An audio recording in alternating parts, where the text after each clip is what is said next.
Salut à toi, je suis Arthur du blog Arthur au Canada. Bienvenue dans cette nouvelle vidéo. Est-il réellement possible d'immigrer rapidement au Canada, à moins de 6 mois, obtenir sa résidence permanente et travailler de façon permanente au Canada? Voilà la question que je vais essayer tout au long de cette vidéo de répondre en me basant sur mon expérience, en me basant sur, n'est-ce pas, les informations disponibles. Et aussi et surtout, je vais essayer de vous donner 6 critères fondamentaux, n'est-ce pas, que vous devez absolument respecter si vous voulez vous lancer dans un tel projet. Si vous êtes intéressé à immigrer au Canada, vivre au Canada et travailler de façon permanente, je vous invite de regarder cette vidéo jusqu'à la fin. Salut à toi une fois de plus, bienvenue dans cette nouvelle vidéo. Je suis Arthur du blog Tiens au Canada. Si c'est la première fois que tu regardes cette vidéo, si c'est la première fois que tu découvres ma chaîne YouTube, sache qu'ici, je parle d'immigration, le processus qui m'a permis d'immigrer au Canada en tant qu'étudiant depuis 2018. Et également, je parle sur cette chaîne de business et d'argent. Si cette thématique-là t'intéresse, alors je t'invite à faire 2 choses. La première chose, c'est de t'abonner à cette chaîne. Et la deuxième chose, c'est de cliquer la cloche de notification pour être alerté des vidéos que je publie hebdomadairement, précisément chaque mercredi. Alors, revenons donc dans notre sujet. Est-il réellement possible d'immigrer au Canada à moins de 6 mois, tel que beaucoup de personnes parlent sur les réseaux sociaux, tel que on entend un peu parler partout? Et si c'est possible, quels sont les critères que vous devez respecter? Dans cette vidéo, comme je l'ai dit en préambule, je vais vous donner 6 critères que vous devez connaître et respecter si, n'est-ce pas, vous souhaitez immigrer au Canada de façon permanente et occuper également un travail. Donc, il y a de cela quelques années, le gouvernement du Canada a mis en place un programme d'immigration qu'on appelle Entrée Express, c'est-à-dire le programme Entrée Express. C'est un programme qui existait déjà auparavant, mais le gouvernement du Canada, à travers, sur leur site internet, le IRCC, ils ont électronisé ces systèmes pour pouvoir recruter, n'est-ce pas, des personnes qualifiées, des travailleurs qualifiés qui vont venir occuper des emplois dont les besoins, dont le Canada a besoin en fait. Donc, voilà le système qui a été mis en place pour, n'est-ce pas, attirer vers le Canada des personnes qualifiées, des personnes capables, n'est-ce pas, d'occuper un travail afin de relever l'économie du Canada. C'est de ça qu'il est question dans ce programme d'entrée express. Maintenant, ce que les gens, la plupart des personnes ne comprennent pas parce qu'il y a des gens qui me posent des questions sur ce programme-là et je me suis rendu compte au fil du temps qu'il y a des personnes qui ne connaissent pas les fondamentaux même de ce programme. Ce programme, en fait, est divisé en 3 catégories. OK? Il y a, n'est-ce pas, une catégorie qui est la plus accessible. Je vais, n'est-ce pas, vous donner les 6 critères que vous devez respecter si vous voulez avoir accès à cette catégorie. La première catégorie, c'est le programme fédéral des travailleurs qualifiés. Okay? La deuxième catégorie, c'est le programme fédéral des travailleurs des métiers spécialisés. Et la troisième catégorie, c'est simplement la catégorie de l'expérience canadienne. Donc, voilà donc les 3 programmes qui font partie du programme Entrée Express. De façon globale, comment fonctionne l'Entrée Express? Et les détails que je vais vous donner actuellement sont valables pour ces 3 programmes. OK, d'office que vous souhaitez immigrer dans le cadre de l'un de ces 3 programmes, vous devez respecter les critères que je vais vous donner actuellement. Dans un premier temps, vous devez d'abord vérifier si vous êtes éligible à l'un de ces programmes. OK, je vais vous donner les détails, n'est-ce pas, sur le programme spécifique. Tous les programmes, vous devez vérifier d'abord. Il y a les conditions, n'est-ce pas, pour être admissible à l'un de ces programmes. OK, je vais entrer en détail dans quelques minutes. Vous devez d'abord vérifier si vous êtes éligible. Et maintenant, si vous êtes éligible, vous allez, n'est-ce pas, présenter votre intention, n'est-ce pas, en soumettant votre dossier dans un système qu'ils appellent le bassin de recrutement. OK, c'est un endroit où toutes les personnes qui sont éligibles, qui ont les qualifications, n'est-ce pas, de présenter un dossier dans le cadre de l'entrée express, soumettre le dossier. Et dans ce système, on vient tirer ceux qui ont le maximum de points. Maximum de points, ici, ces points-là, en fait, sont basés sur certains critères, par exemple, vos compétences linguistiques, votre expérience de travail, vu que vous venez au Canada pour travailler. On se base sur ces critères-là et le nombre maximal de points attribués est de 1200 points. Si vous avez moins de 1200 points, il est possible, n'est-ce pas, suivant des critères, suivant, n'est-ce pas, des stratégies à mettre en place pour, n'est-ce pas, augmenter vos points et mettre votre dossier à jour afin d'être, n'est-ce pas, sélectionné. Une fois que vous êtes dans ce bassin et que vous avez le nombre maximum de points, il y a ce qu'on appelle la ronde. C'est-à-dire, après, généralement, chaque 2 semaines, en général, à chaque 2 semaines, le gouvernement du Canada vient tirer, n'est-ce pas, ces personnes-là qui ont le maximum de points dans le bassin et leur envoie ce qu'on appelle une IPD, c'est-à-dire une invitation à présenter une demande de résidence permanente. Et je profite d'ailleurs pour faire une précision. Lorsqu'on dit immigrer en 6 mois, c'est vraiment possible. Et c'est ce qui s'est fait même d'ailleurs. Mais vous devez retenir, lorsqu'on dit 6 mois, c'est à partir du moment où on vous envoie l'invitation. Okay? Lorsqu'on vous envoie l'invitation, vous avez 60 jours en fait pour remplir la demande de résidence permanente et de soumettre. Et donc, c'est à partir du moment où on vous envoie, vous avez 6 mois en fait pour soumettre votre dossier, obtenir votre programme de résidence permanente. Maintenant, le programme le plus accessible, ok, c'est le premier programme. Les 2 autres programmes, je ne vais pas détailler. Pourquoi? Parce que ce sont des programmes où il faut absolument soit être au Canada, ok, soit, n'est-ce pas, avoir exercé ou avoir, n'est-ce pas, un diplôme reconnu par les provinces et les territoires du Canada. Et dans certains cas, pour l'un de ces programmes, il est littéralement décrit dans les conditions que vous devez avoir travaillé, séjourné au Canada, travailler au Canada à temps plein. Moi, ces 2 programmes, c'est un programme que je déconseille, n'est-ce pas, à moins que vous ayez vécu au Canada et puis vous êtes rentré dans votre pays. Parce que la vérité, c'est que tous ceux qui veulent immigrer au Canada sont des personnes qui sont à l'extérieur du Canada. Donc, ces 2 programmes donnent beaucoup plus de critères pour des gens qui ont des compétences dans un métier spécialisé. Je vais mettre le lien, n'est-ce pas, les métiers spécialisés en bas de cette vidéo. Des personnes qui ont une offre d'emploi au Canada, des personnes dont les métiers spécialisés sont reconnus par certaines provinces au Canada.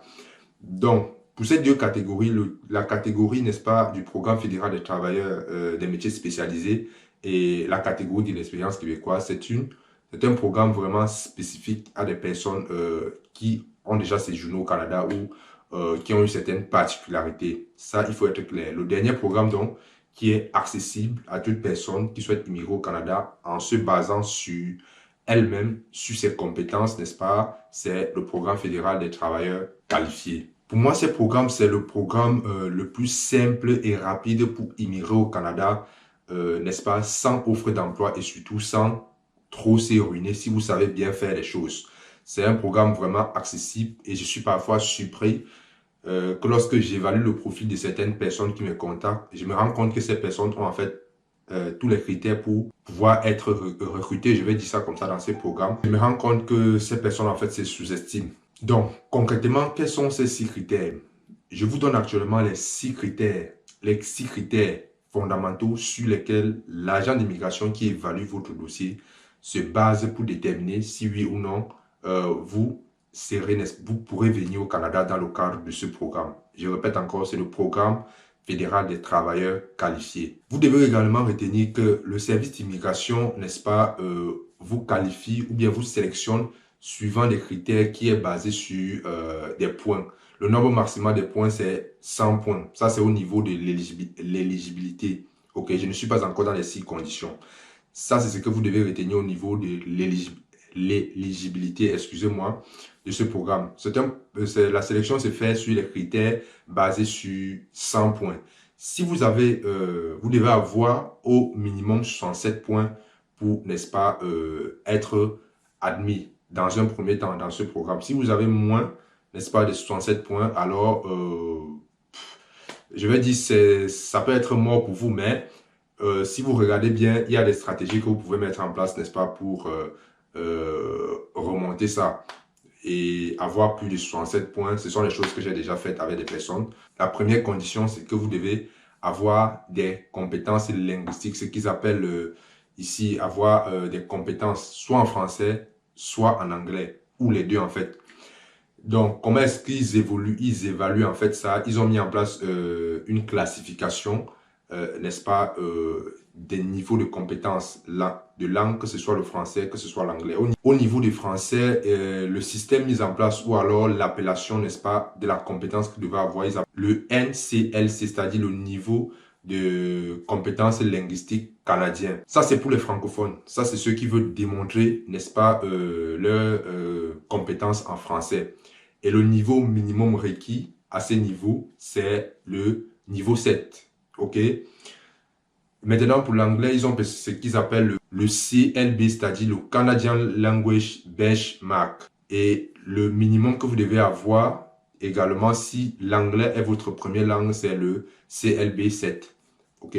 Maintenant, je prends un cas de figure. Si votre première langue, c'est le français, OK, vous devez avoir le niveau 7. Au niveau du français, c'est-à-dire le NCLC, comme je l'ai dit tout à l'heure, vous devez avoir un niveau 7. OK? Maintenant, si ça c'est le cas où votre première langue, c'est le français.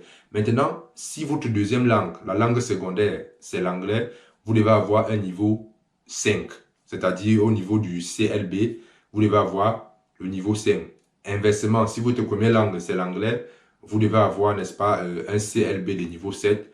Et si vous voulez, n'est-ce pas, ajouter vos points, améliorer vos points, vous pouvez faire un test de français reconnu. Par exemple, il y a le TFC Canada que vous pouvez faire dans les centres culturels français pour ceux qui vivent en Afrique. Et vous pouvez aller là-bas, demander que vous voulez faire un test de français pour le Canada. On vous donnera, n'est-ce pas, tous les renseignements nécessaires. Donc, je me résume. Vous devez avoir une compétence linguistique. Ça, c'est le premier critère, je vais dire. Et ce critère-là est basé sur 28 points. OK? Ce critère est basé sur 28 points maximum au total. Le deuxième critère à respecter, c'est vos études. À ce niveau, vous devez retenir que plus votre niveau, n'est-ce pas, d'études est élevé, plus vous avez un maximum de points. OK?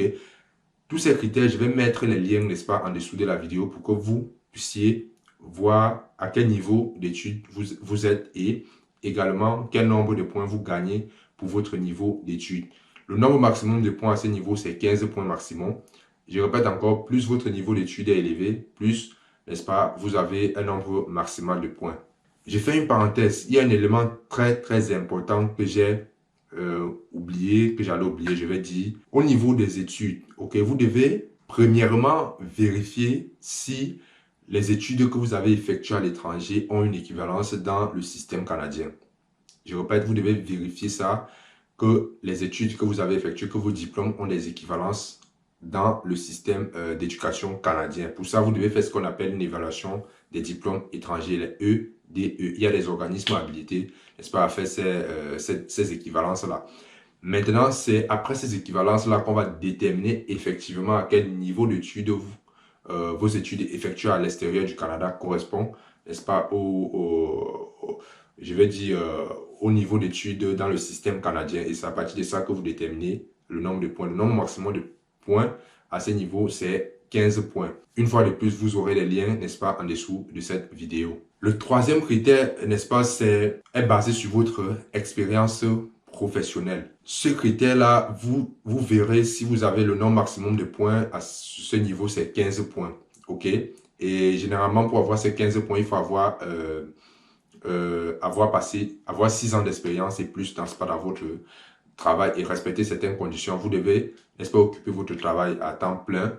Et quand on parle de temps plein au Canada, généralement c'est 30 heures. Ok, vous devez être capable de prouver cela. Et aussi, vous devez retenir que cette expérience de travail peut, n'est-ce pas, être des expériences que vous avez acquises soit au Canada ou, n'est-ce pas, à l'extérieur du Canada et même pendant vos études, les expériences que vous avez obtenues pendant vos études ou lorsque vous étiez travailleur autonome compte également dans le cadre, n'est-ce pas, de ces critères-là. Gardez bien ça en vue lorsque vous voulez comptabiliser, n'est-ce pas, vos expériences professionnelles. Mais le plus important, c'est de pouvoir justifier, en fait, tout ce que vous allez prononcer sur vos expériences de travail. Il faut être capable de justifier. Et votre expérience de travail n'est pas, en fait, obligée d'être liée au diplôme, aux études que vous avez effectuées. Vous pouvez avoir peut-être fait des études en mécanique, mais vous avez l'expérience de travail, par exemple, comme commercial.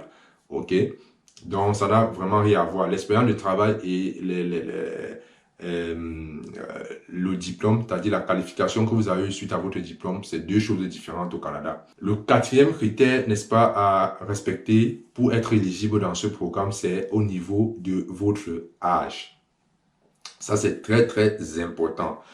Le Canada a besoin de la jeunesse, des personnes jeunes, des personnes dynamiques, des personnes, bref, des personnes jeunes. C'est pour cette raison que vous allez voir dans le lien que je vais mettre en dessous de cette vidéo, les personnes qui vont obtenir un maximum de points de cette catégorie, ce sont, n'est-ce pas, des personnes jeunes, c'est-à-dire entre 18 et 35 ans. Ce sont des personnes généralement qui ont le maximum de points. Quand je parle de maximum de points ici, c'est 12 points. Mais ceci ne veut pas dire que si vous avez au-delà, n'est-ce pas, de 35 ans, vous ne pouvez pas être qualifié. Non. Il y a même des personnes de 40 ans qui peuvent, n'est-ce pas, être admissibles, n'est-ce pas, à ce programme. Mais à partir de 43 ans, vous obtenez carrément 0 point avec ce critère, n'est-ce pas, lié à l'âge. Une fois de plus, je vais mettre le lien en dessous de cette vidéo pour que vous puissiez consulter le lien même du gouvernement du Canada vis-à-vis de ces critères.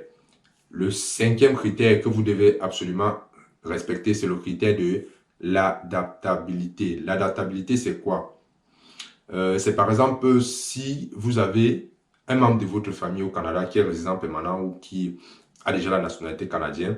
Et on suppose que si vous avez ce membre de la famille ou si vous avez séjourné au Canada ou votre conjoint a séjourné au Canada, ça veut dire que cette personne-là connaît le Canada et vous serez, n'est-ce pas, vous vous intégrez facilement, quoi. Ça, c'est le critère et ce critère-là compte sur 10 points. Donc, je résume ces critères. Si vous avez été déjà au Canada, si vous avez étudié au Canada, si vous avez eu à travailler au Canada, si vous avez un membre de votre famille, quand je parle de membre de votre famille, c'est vraiment quelqu'un de très proche, ok? Quelqu'un de très proche, votre père, mère, grand-père, oncle, neveu, voilà ce qu'ils appellent, n'est-ce pas, membre de votre famille.